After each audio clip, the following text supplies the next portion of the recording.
Hello there, welcome back to the channel. Hope you're safe and well. In this video I'm introducing my How Low Can You Go project. Let's roll those titles.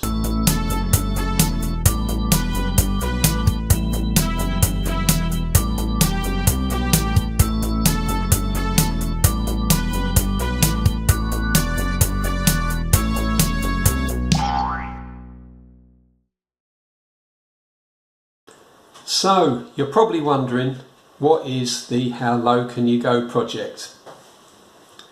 Well, back at the beginning of this year, well before I actually plucked up the courage to start this channel, I was already thinking about wanting to do the channel and what sort of content that I would include on it.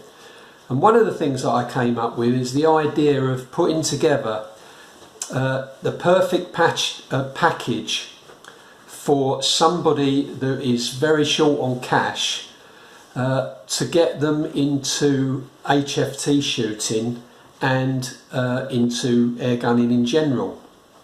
Now, when I sort of like say low budget, I want to do this thing on the basis of something that is not cheap and cheerful, but something that is actually a capable setup, rifle and scope, that can be used in competition and that you can shoot a decent score with. So I will be developing this setup and I will be using it myself in a competition just to see how it performs against all of these high value rifles and all this expensive equipment. Now, as I said, thought about this back in March, and the opportunity came up to get a rifle at that point. Now obviously we're trying to keep costs low, so we don't want all the paraphernalia and the worry about having to charge a PCP, so the obvious route to go down was the Springer route, and I managed to get a new rifle at a very good price and have it delivered here, and that's what we're going to start with now. Bearing in mind these videos were recorded back in March, which, you know, we didn't start this channel till June, so a long time before this came into came into fruition. So bear that in mind when you're watching these videos, and I'll introduce you to the rifle. And then we'll come back here and have a look at it again and see where we're going from here.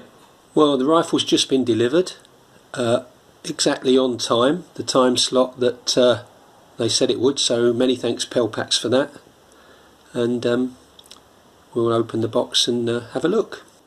Well, first impressions out of the box, very good. If I'm being very picky, the only things that I can really sort of pick up on are the stock, a little bit. You can see the finishing around the edge of the stock. If I turn it over, you can see the finishing inside where the underlever pulls through, but that's quite easy to deal with. There's one little blemish on the stock, just on that corner there.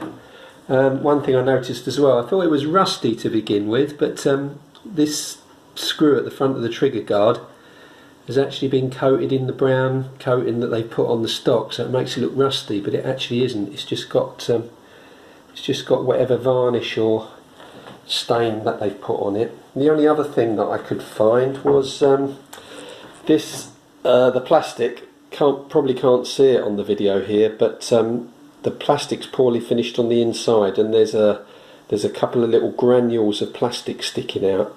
Doesn't look like they'll clip the pellet, but that's easy to sort out. But first impressions for the money, really good rifle. Goes up into the shoulder nice. It's a bit front heavy, but quite impressed with the open sights. These I haven't used the fibre optic sights before, but the light comes through them really well. It's very easy to line up, and with my varifocals they actually stay in focus as well, which is which is good, because sometimes it's very focused, it's difficult to get your head in a position so that you can actually see the both the foresight and the rear sight together, both in focus. One thing I did notice, holding it up in the hallway and aiming at a point on the wall, it actually seems a bit easier to hold on target. I don't know if it's because of the weight distribution, but it seems a bit easier to hold on target than my 97. But we'll have to check that out in the field.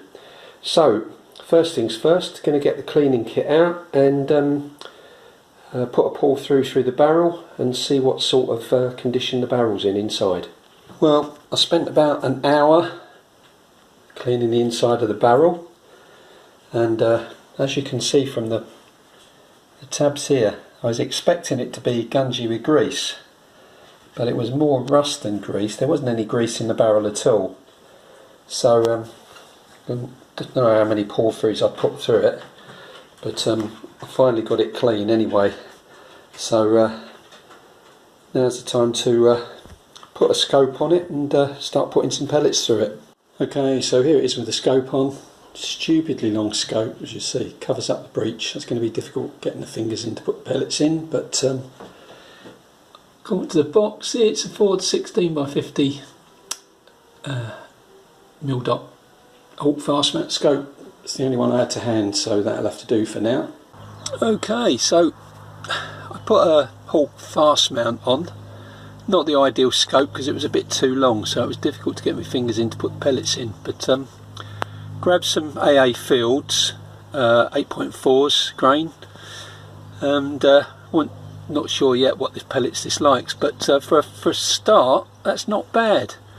If you look at the centre group there, the grouping is the later pellets when it started to settle in, and then just below you can see I've got a flyer there, but for a start, for a Springer straight out the box that hasn't bedded in, that's got potential. So I'll go and get a ruler and we'll measure those up and see what size groupings they are. Okay, let's take a closer look at this target then. So what I did is I put a bit of paper up on a cardboard box at about 15 yards just to see where the pellets were going, and this was set up at 25 yards. Little bit of a breeze, but not much. That was quite cold. So first group was this up here. These, as you see, there's some few flyers as it got settled in, but the more that I shot it, this this small group down here, which is about 6 shots, 10mm centre to centre, that was the last of the shots. So the more that I shot at that point, the better it was grouping. And then moving down, I shot this group. I mean, got a bit of a flyer there.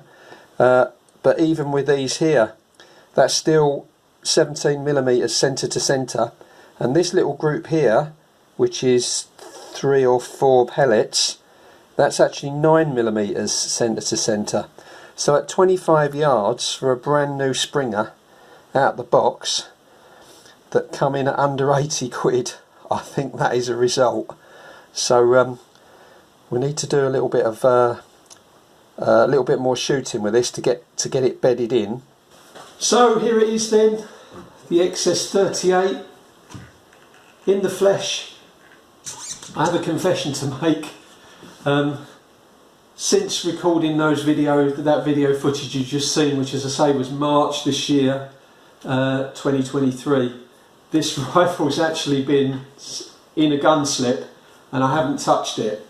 So the reason that it's out now is because I got to the point where I thought, well, it's time to resurrect this project, and the next thing to do was to match this up with the ideal scope, which is something that I've just done. And the reason that I'm recording this is because the scope was just delivered, so I want to introduce you to the scope that we've got to go on this rifle. In deciding what scope I was going to use, obviously it needed to be as good a quality scope as I could get at the cheapest price that was freely available for anybody to buy. It needed to have a 1/2 mil dot reticle, because I think if you're going to shoot HFT, that's probably the best reticle to start with. And it needed to have a good range of magnification and go from hit at least 10 mag. So yeah, that was basically the bare essentials: a 10 mag scope with a 1/2 mil dot reticle. So let's put this back in its gun slip for now and have a look and see what scope we've got then. Well, it finally arrived. I've been waiting for these to come back in stock, and my chosen scope is, as you can see there, the Discovery Optics VTR 4-16 by 40 AOE scope. So I did take the wrapping paper off and just had a quick look inside the box, but I haven't taken, I haven't looked at the scope in detail. So we'll do that now, shall we? So first thing out of the box is a little box with your scope mounts. So you get 3 scope mounts with the scope, and there's an Allen key there. And you notice these are 25mm or 1-inch scope mounts because it's a 1-inch tube on this scope. Here's the scope all nicely wrapped up.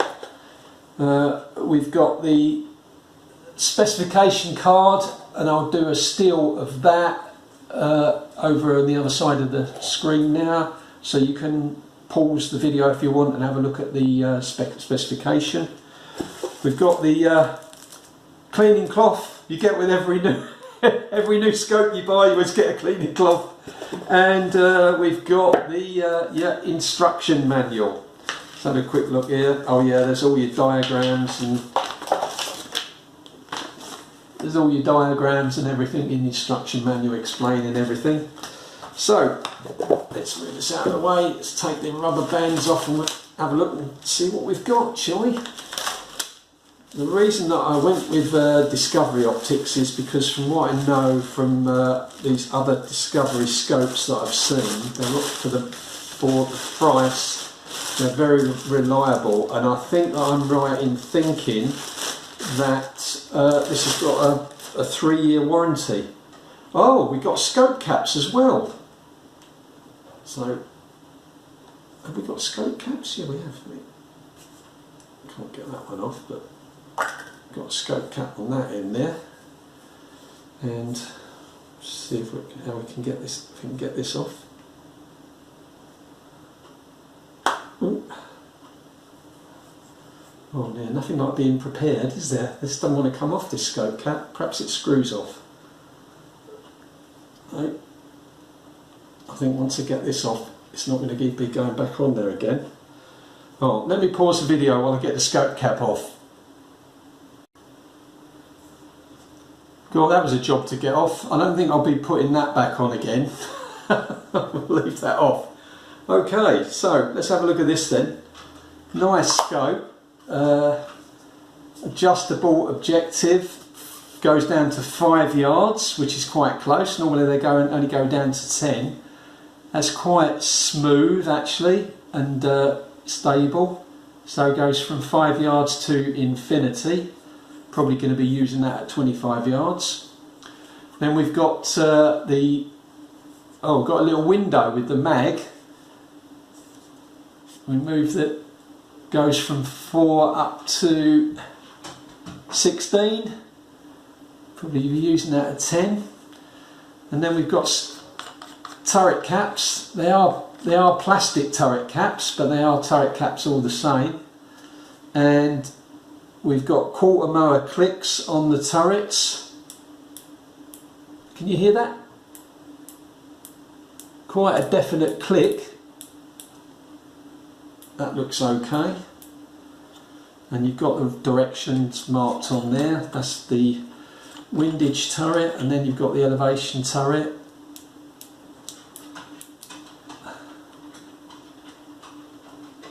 Oh, yeah.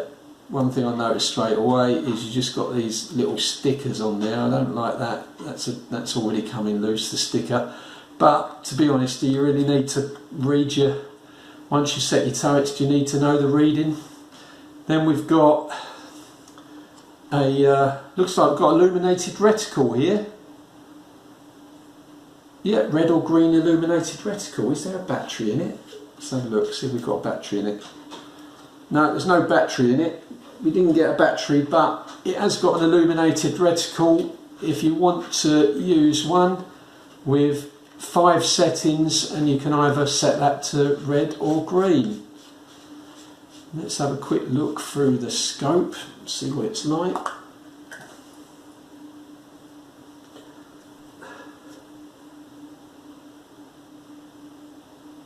Oh, that's yeah, that's not bad actually. Nice, clear. The reticle's not too thick, and yeah, that's quite usable actually. The eye relief's not too great either on it, so yeah, I think that will do the job. So there's our scope then. So next step is to fit this scope to the rifle. You see, much nicer length than the fast mount that I put on the rifle that you saw in the videos. Now, okay, probably asking, why didn't I carry on using the fast mount? Well, first off, because it was a bit impractical. The fact that it was the length, and you saw that the objective lens overshot the breech to put the pellet in. And secondly, although those fast mounts, Hawk fast mounts, are good, it was far more than I wanted to put on the budget for a scope. This scope has come in at under £40, which for what you've got with a set of rings and for the features on the scope was part of the reason why I waited for them to come back on the market to buy one, actually, because I thought it was the ideal scope. So let's have a look at what we've spent so far and what else we need to, or what else I need to buy to add to the package. And then what we'll do is we'll get the rifle back and we will stick the scope on and get it all lined up.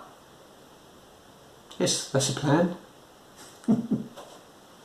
Here are our project expenses so far then.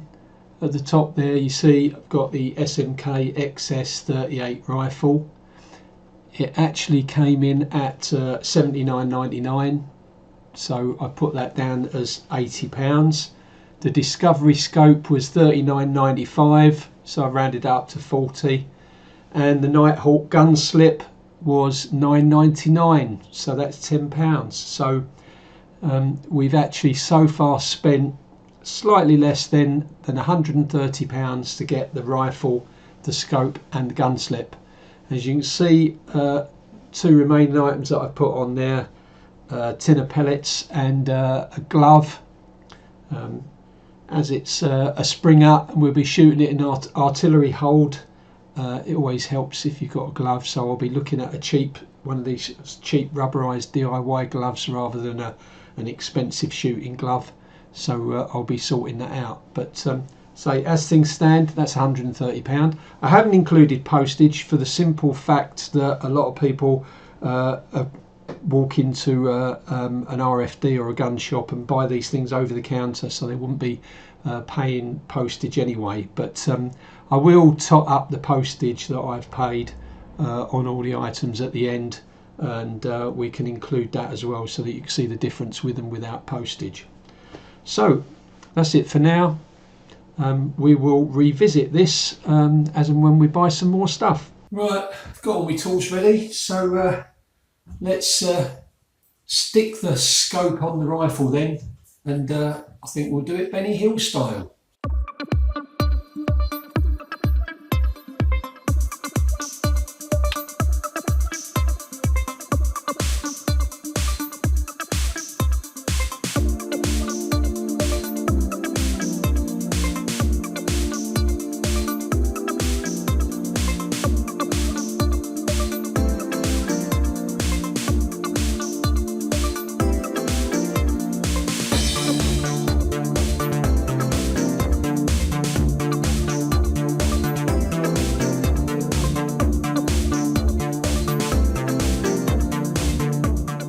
Okay, that's done basically then. All I need to do now is to check the eye relief and check the reticle alignment with a plumb bob, and then it's all ready to torque up. But doesn't look bad, does it? Well, that's it for this video. I'll be revisiting this project again in the future. Maybe the next video may sort of jump a couple, entirely depends on the weather and whether I can get what I need to get done with that rifle. But if you want to see future videos linked to this project, then you know what to do to get notified of new videos. And if you've got any comments, then please stick them down there and I'll do my best to answer them. So that's all from me for now. See you on the next one. Bye.